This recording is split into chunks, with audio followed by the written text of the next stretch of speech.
बिस्मिल्लाहिर्रहमानिर्रहीम। Chemistry 10th chapter number 10 lecture number 7। आज हम बात करेंगे अपनी remaining chemical properties of basis पर। इससे प्रीवियस वीडियो में हम कुछ प्रॉपर्टीज को कवर कर चुके हैं। आज हम अपनी बाकी की प्रॉपर्टीज पर बात करेंगे। हमारे पास थर्ड प्रॉपर्टी आ रही है जी, precipitation of hydroxide. Important है, एमसीक्यू शॉर्ट लॉन्ग तीनों तरह के क्वेश्चन के लिए। सबसे पहले हम देख लेते हैं जी, प्रेसिपिटेशन का मतलब क्या होता है। कहते हैं when two solutions are mixed together. अब आप देखो, फर्स्ट करो हमारे पास ये एक टेस्ट ट्यूब है, इसमें हमने सॉल्यूशन लिया हुआ है एक सॉल्ट का, कॉपर सल्फेट का एक्वा सॉल्यूशन, यानी कि पानी में सॉल्यूशन है, ये जो ब्लू कलर का आपको नजर आ रहा है। और हमारे पास जो दूसरी टेस्ट ट्यूब है, इसमें हमारे पास सोडियम हाइड्रोक्साइड का सॉल्यूशन है। ठीक है, तो हमने क्या किया जी, टू सॉल्यूशन लिए। अब हमने इन दोनों को मिक्स करना है, are mix together and form an insoluble product solid. The product is called a precipitate. और जब मैंने जैसे इन दोनों सॉल्यूशन को मिलाया तो मेरी जो एक प्रोडक्ट बनी वो इनसॉल्युबल या सॉलिड प्रोडक्ट बनी, जिसको हमने क्या कहा, प्रेसिपिटेट। और ऐसे रिएक्शन को हम कहते हैं प्रेसिपिटेशन। तो जिस तरह देखें, मैंने जब इन दोनों रिएक्टेंट को मिलाया, कॉपर सल्फेट सोडियम हाइड्रोक्साइड, तो मेरे पास कॉपर हाइड्रोक्साइड के ब्लू प्रेसिपिटेट बने, यानी कि ये आपको ब्लू कलर के इसके अंदर जो है वो सॉलिड जो है वो मिला, जिसको हमने कहा कि ये प्रेसिपिटेट बना है। तो होपफुली आपको प्रेसिपिटेशन की डेफिनेशन समझ आ गई हो कि दो सॉल्यूशन को मिलाने से एक सॉलिड क्रिएट हो जाए, तो ऐसे रिएक्शन को हम कहते हैं प्रेसिपिटेशन। तो कहते हैं अल्कलीज। अल्कलीज किसे कहते हैं, बेसिस को। जिस तरह हमारे इस रिएक्शन में अल्कली क्या है, सोडियम हाइड्रोक्साइड, तो कहता है प्रेसिपिटेट इनसॉल्युबल हाइड्रोक्साइड, यानी कि जो अल्कलीज हैं ये इनसॉल्युबल हाइड्रोक्साइड बना देती है। इनसॉल्युबल का मतलब मैंने जिस तरह आपको बताया, सॉलिड प्रोडक्ट बना देती हैं। When added to the solution of salt of heavy metals, जब यानी कि हम अल्कलीज को किसके साथ रिएक्ट करवाएं, सॉल्ट के साथ। और वो सॉल्ट के अंदर क्या चीज होनी चाहिए, सॉल्ट ऑफ हैवी मेटल होना चाहिए, यानी कि उसमें जो मेटल है वो हैवी मेटल होनी चाहिए, such as copper, iron, zinc, lead and calcium etcetera. तो फुल ये डेफिनेशन आपको समझ आ गई होगी। ठीक है, आगे बढ़ते हैं। हमारे पास पहला रिएक्शन है जिसमें हमारे पास सॉल्ट क्या है जी, कॉपर सल्फेट, और बेस हमारे पास है सोडियम हाइड्रोक्साइड, अल्कली हमारे पास है सोडियम हाइड्रोक्साइड। अब इसकी वैलेंसीज की से इस रिएक्शन को कंप्लीट करने की कोशिश करते हैं। कॉपर की वैलेंसी क्या होती है जी, Cu+2, सल्फेट ग्रुप की -2, सोडियम की +1, हाइड्रोक्साइड की -1। ये कॉपर और हाइड्रोक्साइड मिलेंगे, तो कॉपर हाइड्रोक्साइड जब मिलेंगे तो क्रॉस एक्सचेंज करेंगे तो क्या फॉर्मूला बनेगा, ये जो 2 है OH के नीचे आ जाएगा, तो CuOH ट्वाइस बन जाएगा। और यही वो हमारे पास जो प्रोडक्ट है, इनसॉल्युबल प्रोडक्ट बनती है, या जो सॉलिड बनता है। आप देख सकते हो कि इसमें आपको ये सॉलिड नजर आ रहा है। बेसिकली ये किसके प्रेसिपिटेशन है, ये कॉपर हाइड्रो ऑक्साइड की है। फिर हमारे पास इस रिएक्शन में सोडियम और ये जो सल्फेट ग्रुप है ये बच जाते हैं। सोडियम को हम पहले यानी कि कैटाइन पहले लिखते हैं, सल्फेट को बाद में। इसी तरह क्रॉस एक्सचेंज करेंगे तो सोडियम के नीचे 2 आ जाएगा और सल्फेट ग्रुप के नीचे कुछ भी नहीं आएगा, क्योंकि सोडियम के ऊपर 1 है, तो सल्फेट ग्रुप हम एज इट इज ही लिख लेंगे। तो Na2SO4 बन गया। अब आप देखो हमारे पास इस तरफ सोडियम कितने हैं, 2, और उस तरफ सोडियम हमारे पास 1 थे, और इस तरफ OH ग्रुप भी 2 हैं, उधर OH ग्रुप 1 थे, तो यहां किससे मल्टीप्लाई कर दिया, 2 से।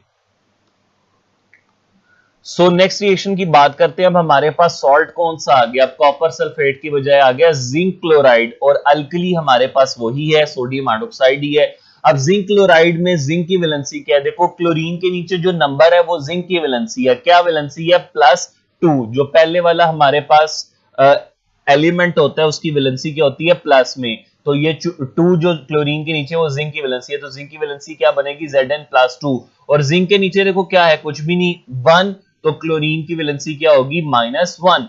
तो Zn+2Cl-1 होता है, और सोडियम +1 OH -1। जिंक और हाइड्रोक्साइड ग्रुप मिलेंगे, सोडियम और क्लोरीन मिलेंगे। तो जिंक और हाइड्रोक्साइड ग्रुप का फॉर्मूला कैसे बनाना है, Zn+2OH -1, क्रॉस एक्सचेंज करेंगे। ये माइनस और 1 नीचे नहीं जाता, आपको पता है, प्लस भी नीचे नहीं जाएगा, सिर्फ नंबर नीचे जाता है, तो OH ग्रुप के नीचे क्या आ जाएगा, 2।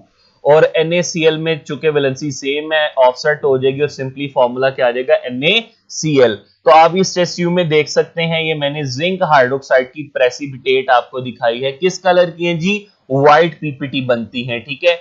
तो होपफुली आपको इक्वेशन समझ आ गई होगी। उसी तरह यहाँ पर OH ग्रुप 2 है, हमारे पास OH ग्रुप जो कि 2 है तो यहाँ भी हमने क्या पुट कर दिया 2। अब यहाँ 2 पुट करने से OH ग्रुप तो 2 हो गए लेकिन सोडियम भी कितने हो गए 2, तो हमने यहाँ भी क्या पुट कर दिया 2, जिससे हमारे सोडियम भी इक्वल हो गए, OH ग्रुप भी इक्वल हो गए और क्लोरीन यहाँ पर भी 2 थे वहां पर भी 2 थे, वो भी बैलेंस हो गया। फिर नेक्स्ट बात करते हैं, अब हमारे पास जो सॉल्ट आ रहा है वो हमारे पास इसको हम बोलते हैं फेरिक क्लोराइड और बेस या अल्कली हमारी सोडियम हाइड्रोक्साइड ही है। अब फेरिक क्लोराइड में आयरन की वैलेंसी क्या है, ये 3 जो नीचे है ये आयरन की वैलेंसी है तो Fe+3, Fe के नीचे 1 है, वो क्लोरीन की वैलेंसी है तो -1, तो Fe+3Cl-1। अब Fe और OH यानी कि इन दोनों का फॉर्मूला बनेगा सोडियम क्लोराइड आपस में मिलेंगे, ठीक है। तो FeOH3 ये 3 OH ग्रुप के नीचे चला जाएगा, -1 प्लस खत्म हो जाएगा, आपको मालूम है। तो FeOH3 हमारे पास बना और NaCl में इन दोनों की वैलेंसी सेम है, ऑफसेट हो जाएगी, ठीक है। तो हमारे पास ये प्रोडक्ट बने। अब देखो यहाँ पर OH ग्रुप कितने हैं 3, वहां एक था तो किससे मल्टीप्लाई कर दिया 3 से, अब 3 से मल्टीप्लाई किया OH इधर भी 3 इधर भी 3, लेकिन सोडियम यहाँ पर कितने हो गए 3, तो यहाँ पर भी किससे मल्टीप्लाई करेंगे 3 से, जैसे मैंने यहाँ 3 से मल्टीप्लाई किया सोडियम भी बैलेंस हो गए और क्लोरीन भी बैलेंस हो गए, यहाँ भी 3 है और यहाँ भी 3 है। अब मैंने आपको यहाँ पर देखो जो हमारे पास फेरिक हाइड्रोक्साइड होता है इसकी जो है वो प्रेसिपिटेशन दिखाई हुई है, किस तरह से ये प्रेसिपिटेट होता है, ब्राउन कलर के पीपीटी बनते हैं। अब नेक्स्ट हमारे पास जो सॉल्ट है हैवी मेटल का वो लेड नाइट्रेट उसको बोलते हैं, ठीक है, PbNO3 ट्वाइस और साथ में क्या है सोडियम हाइड्रोक्साइड अल्कली, वही है हमारे पास, बेस वही है। अब इसके नीचे जो 2 है ये लेड की वैलेंसी है +2 और लेड के नीचे कुछ नहीं 1, वो नाइट्रेट की वैलेंसी है -1, Na की +1 OH की -1, ये लेड और हाइड्रोक्साइड आपस में मिलेंगे, सोडियम और नाइट्रेट मिलेंगे। तो लेड हाइड्रोक्साइड का फॉर्मूला किस तरह बनेगा, ये 2 OH ग्रुप के नीचे चला जाएगा तो क्या बनेगा जी PbOH ट्वाइस और इसी तरह Na+1 NO3-1 वैलेंसी सेम है तो ऑफसेट हो जाएगी, ठीक है। तो फुल ये समझ आ गया होगा आप लोगों को। अब इसको भी बैलेंस कर लीजिएगा, OH ग्रुप यहाँ पर 2 है तो वहां पर भी 2 लगा दिया, सोडियम वहां पर 2 है तो यहाँ पर भी हमने 2 लगा दिया, नाइट्रेट ग्रुप यहाँ पर भी 2 है और यहाँ पर भी 2 है, ठीक है। होपफुली ये रिएक्शन आपको समझ आ गया होगा, इसमें कोई प्रॉब्लम नहीं होगी, ठीक है। तो लेड हाइड्रोक्साइड के भी व्हाइट पीपीटी होते हैं और आप देख सकते हैं कि जब हम इन दोनों सॉल्यूशन को मिलाते हैं तो हमारे पास लेड हाइड्रोक्साइड के व्हाइट पीपीटी बनते हैं। अब नेक्स्ट हमारे पास जो सॉल्ट आ रहा है वो कैल्शियम क्लोराइड है, बेस वही है NaOH। अब कैल्शियम की वैलेंसी क्या बनेगी, क्लोरीन के नीचे क्या 2, मुझे बताओ क्या बनेगी +2Cl की -1। ये कैल्शियम और हाइड्रोक्साइड, सोडियम और क्लोरीन, कैल्शियम हाइड्रोक्साइड का फॉर्मूला बनाना है, ये 2 नीचे चला जाएगा तो CaOH ट्वाइस, NaCl वैसे वैलेंसी सेम है ऑफसेट होकर NaCl बनेगा। अब OH यहाँ पर 2 है तो सोडियम के साथ भी 2 लगा देंगे और हमारे पास जब सोडियम के साथ 2 लगेगा तो Na के साथ भी 2 लगा के उसको बैलेंस करेंगे। अब कैल्शियम हाइड्रोक्साइड के भी व्हाइट पीपीटी बनते हैं, मैंने आपको इस टेस्ट ट्यूब में दिखाए हैं, आप देख सकते हैं कि इसके भी व्हाइट पीपीटी बनते हैं। अब अपने नेक्स्ट रिएक्शन की बात करते हैं जी, फेरस सल्फेट बोलते हैं, जिसमें आयरन की वैलेंसी +2 है उसको फेरस और जिसमें +3 है उसको फेरिक बोलते हैं। तो ये फेरस सल्फेट है, +2 सल्फेट की -2 होती है, सोडियम +1 OH -1, तो Fe और OH मिलेंगे, Fe+2 OH -1 क्रॉस एक्सचेंज करेंगे तो FeOH ट्वाइस बनेगा। Na+1 सल्फेट जो है वो -2 होता है, अब इसका क्रॉस एक्सचेंज करेंगे तो Na2SO4 बन जाएगा। तो उसी तरह इस इक्वेशन को बैलेंस करना है, यहाँ OH2 है तो वहां 2 से मल्टीप्लाई कर देंगे, OH2 हो जाएंगे, सोडियम भी 2 हो गए तो यहाँ पर सोडियम ऑलरेडी 2 है तो ये बैलेंस हो जाएगा। और जो हमारे पास फेरस हाइड्रोक्साइड होता है उसमें आप देख सकते हैं कि इसके पीपीटी जो है वो डर्टी ग्रीन कलर के बनते हैं। तो ये चंद रिएक्शन थे प्रेसिपिटेशन के हवाले से, होपफुली आपको समझ आ गए होंगे। अच्छा, अगर आपको ये रिएक्शन नहीं समझ आए तो आपको मैं एक ट्रिक बताता हूं, उस ट्रिक की मदद से आप इस रिएक्शन को अगर लॉन्ग में आए तो एक ट्रिक की मदद से किस तरह कर सकते हैं। आपने ये उर्दू में मैंने एक कोड लिख दिए, इस कोड को याद करें। क्या कोड है जी? को, जेन, फी, पब, काफी। अब को का मतलब क्या? को का मतलब है जी कॉपर। तो सबसे पहले हमने को यानी कि कॉपर लिख देना है, फिर जेन यानी कि जिंक लिख देना है, और फिर फी यानी कि आयरन, एफ ई, और फिर पब यानी कि पी बी, और फिर का मतलब कैल्शियम, और फी का मतलब फिर से एफ ई। तो क्या याद कर लेना है? को, जेन, फी, पब, काफी। तो को का मतलब, शाबाश बताओ मुझे, कॉपर, जेन, जिंक, फी, आयरन, पब, पीबी, का कैल्शियम, और फी फिर से एफ ई। अब ये तो पहला हमारे पास मेटल आ गई। अब सेकंड हमने क्या करना है, सेकंड रेडिकल्स को कैसे याद करना है? तो पहले और एंड वाले जो हमारे पास मेटल होगा उनके साथ तो सा यानी कि सल्फेट ग्रुप, SO4 ग्रुप लगा देना है। सा सल्फेट SO4। तो कॉपर के साथ भी SO4 आ गया और सल्फेट के साथ भी SO4 आ गया। अब फोर्थ वाले को छोड़कर सबके साथ क्लोरीन लगा दो। फोर्थ वाले को छोड़ के सबके साथ क्लो यानी कि क्लोरीन, सा क्लो क्लो ना क्लो सा। तो फोर्थ वाले को छोड़ा, सबके साथ क्लोरीन, जिंक के साथ भी क्लोरीन, आयरन के साथ भी क्लोरीन, और फिर कैल्शियम के साथ भी क्लोरीन। अब आप एक चीज यहां पे याद रख लो कि जो थर्ड वाली क्लोरीन है, जो थर्ड वाले हमारे पास सॉल्ट की क्लोरीन है, उसके साथ 3 आना है। बाकी जितनी भी दो जगह जहां क्लोरीन है वहां 2 ही आएगा। थर्ड वाले के साथ याद रहेगा ना, तीसरे नंबर पे है तो उसकी क्लोरीन के साथ 3, और बाकी दोनों क्लोरीन के साथ क्या आ जाएगा? बाकी 2 है तो दोनों के साथ 2 आ जाएगा। और फिर जो ना है यानी कि नाइट्रेट ग्रुप है, NO3 2 आ जाएगा, NO3 ब्रैकेट के बाहर 2। तो होपफुली ये सारे के सारे सॉल्ट आप इस कोडिंग से लिख सकते हो, ठीक है। अगर आपको ये कोडिंग अभी भी कंफ्यूज कर रही है तो वीडियो को पीछे करो, दोबारा देखो, और ये कोडिंग को पहले अच्छे से समझो। फिर आपने प्लस लिखना है और 6 दफा आपने यहां पर जो है NaOH लिख देना है। होपफुली ये मुश्किल बात नहीं है, आसान बात लग रही है। क्या करना है जी? 6 दफा NaOH लिख देना है। तो ये रिएक्टेंट साइड आपकी पूरी हो गई, क्विकली पूरी होगी। अब आपने क्या करना है? इन तमाम मेटल्स को दोबारा लिख लेना है। इन तमाम मेटल्स को आपने दोबारा लिखना है, को, जेन, फी, पब, काफी। फिर आपने ब्रैकेट में तमाम मेटल के साथ जो है ना OH ग्रुप को लगा देना है। ब्रैकेट में किसको लगा देना है? OH ग्रुप को। OH ग्रुप लगाने के बाद आपने थर्ड के साथ उसी तरह 3 लगाने, और बाकी तमाम के साथ ब्रैकेट के नीचे क्या आ जाएगा? 2। थर्ड के साथ 3, बाकी तमाम के साथ ब्रैकेट के बाहर क्या आ जाएगा? 2।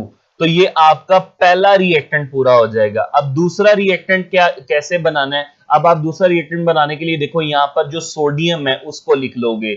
सब जगह हमने क्या करना है? सोडियम को लिख देना है। सोडियम को लिख दिया, और फिर क्या करना है? उसी तरह पहले और आखिरी सोडियम के साथ सा यानी कि सल्फेट ग्रुप, और बाकी जो हमारे पास 3 जगह पर है वो हमने क्लोरीन लगा देना है, और नाइट्रेट जो है वो लगा देना है। आपने फिलहाल क्लोरीन नाइट्रेट ग्रुप के साथ कोई नंबर नहीं लिखना, ठीक है। वहां पर तो हमने नंबरिंग दी थी, यहां पर आपने कोई नंबर नहीं लिखना। अब यहां पर बैलेंस किया जाएगा। अब वो बैलेंस का मैं आपको बता देता हूँ तरीकाकार क्या होगा, ठीक है। आप किसी भी क्वेश्चन को देखो, बैलेंस करना काफी आसान है। यहाँ पर OH कितने होंगे? 2, और उस तरफ OH ग्रुप, अगर इस 2 को आप भूल जाओ तो इस तरफ OH ग्रुप 1 है ना, तो यहाँ पर आप 2 से मल्टीप्लाई कर दोगे तो OH ग्रुप कितने हो जाएंगे? 2। यहाँ OH ग्रुप 2 है और सोडियम खुद ब खुद बैलेंस हो जाएगा। इसी तरह यहाँ पे देखो OH ग्रुप कितने? 2 है, तो वहां भी 2 से मल्टीप्लाई कर दोगे। यहाँ 2 से मल्टीप्लाई किया, OH ग्रुप हो गए 2, लेकिन सोडियम भी 2 हो गए, तो मुझे यहां पर भी सोडियम को 2 से मल्टीप्लाई करना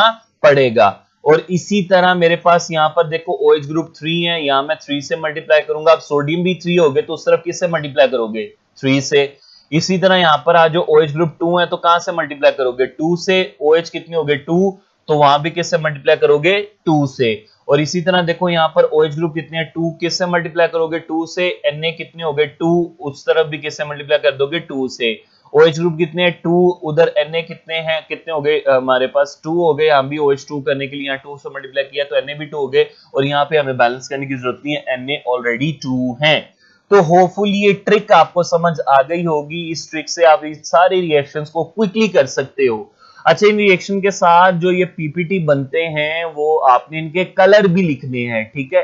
तो कलर आप लोग इनके, मैंने जिस तरह भी आपको टेस्ट ट्यूब में दिखाए बकायदा, तो आप उनको याद कर लेना, ठीक है। 3 यहाँ पे व्हाइट पीपीटी है, एक ब्राउन है, एक डर्टी ग्रीन है, ठीक है। तो और एक ब्लू है, तो वो आप अच्छे से देखकर इसको याद कर लेना। होपफुली ये सारी बातें आपको समझ आ गई होंगी और आज का लेक्चर आपको काफी इंटरेस्टिंग लगा होगा।